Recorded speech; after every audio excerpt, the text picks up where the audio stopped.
الحمد لله الذي كرمنا بالإيمان. أما بعد فأعوذ بالله من الشيطان الرجيم. بسم الله الرحمن الرحيم.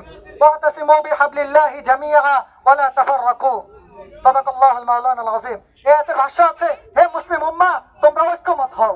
অর্থাৎ তোমরা যত বিধর্মী আগ্রাসন আছে সবকিছুকে তোমরা ঐক্যবদ্ধ হয়ে এক শক্ত হাতে তাদের প্রতিরোধ করো।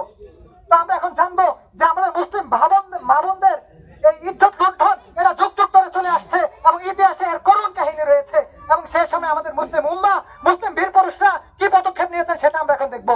নবী করিম সাল্লাল্লাহু আলাইহি ওয়াসাল্লামের যুগে এক মহিলার ইজ্জত আবরু নষ্ট করার কারণে নবী করিম সাল্লাল্লাহু আলাইহি ওয়াসাল্লাম তাদের বিরুদ্ধে যুদ্ধ ঘোষণা করে তাদেরকে দেশ থেকে তাড়িয়ে দিয়েছেন। আমরা দেখবো এবং আমাদের মুসলিম রাজত্ববর্গের ইতিহাসে দেখবো আমাদের এই ভারত সিন্ধু বিজয় হয়েছে এক মুসলিম নারীর ইজ্জত আবরু লুণ্ঠন করার কারণে। সেই সুদূর আরব থেকে মুসলিম খলিফা এই হিন্দু রাজা ডাইনের বিরুদ্ধে একের পর এক অভিযান চালিয়ে তাকে পরাস্ত করে মুসলিম ইমানি কেতন ঝান্ডা উড়িয়েছেন শুধু একমাত্র মুসলিম নারীর সতীত্ব নষ্ট করার কারণে।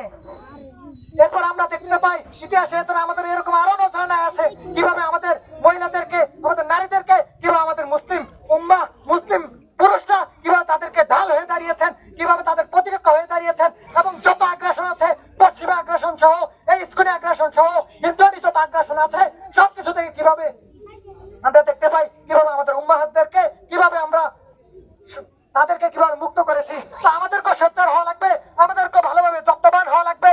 আমাদের নারীরা, আমাদের মা বোনরা কোথায় চলাফেরা করে, তাদের চলাফেরার পরিধি কতটুকু, তারা কার সাথে কথা বলে, কোথায় চলে, সবকিছু আমাদের দেখা সাক্ষাৎ করতে হবে এবং সেই ব্যাপারে আমাদের পদক্ষেপ নিতে হবে এবং সেটা নিতে হবে খুব সূক্ষ্মভাবে। এবং ইস্কনিদের যেই কোরাল গ্রাস আমাদের বাংলাদেশের উপর হানা দিয়েছে, এটা ভবিষ্যতে তাদের আগ্রাসন হচ্ছে বাংলাদেশকে তারা হিন্দুর একটা রাষ্ট্র প্রতিষ্ঠার জন্য চেষ্টা করে যাচ্ছে। এগুলো আমাদের রুখে দিতে হবে এবং আমাদের শক্ত হাতে এর প্রতিবাদ করতে হবে। আমাদের আজকে বিক্ষোভ মিছিল সেই প্রতিবাদের একটা সূক্ষ্ম একটা উপসর্গ মাত্র।